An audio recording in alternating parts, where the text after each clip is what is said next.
On page 422 of the 429-page plan by House Republicans to overhaul U.S. federal taxes, there is a somewhat strange proposal. It calls for a 1.4% tax on the investment income of private colleges and universities.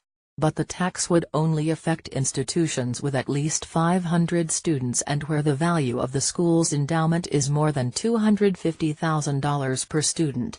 Bloomberg estimates that the new tax would only affect 70 institutions. The Senate's version of the plan also includes the provision on page 162 of 247. Daniel Himmel, a University of Chicago law professor who studies taxation, sees this as almost entirely political.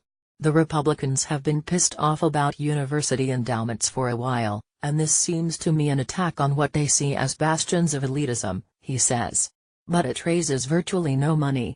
It's just enough to get places like Harvard and Yale angry, but not enough to generate much revenue. The Joint Committee on Taxation estimates that the tax would generate just $250 million per year PDF, around 0.007% of the $3.3 trillion in revenue collected in 2016. Harvard, Yale, Stanford, and Princeton, which all have endowments worth more than $20 billion, would pay the most. For example, Harvard would have had to pay nearly $20 million on the $1.4 billion it generated from investments in fiscal year 2017. Liberal arts colleges with large per-student endowments, like Amherst and Grinnell, would also see a sizable financial hit.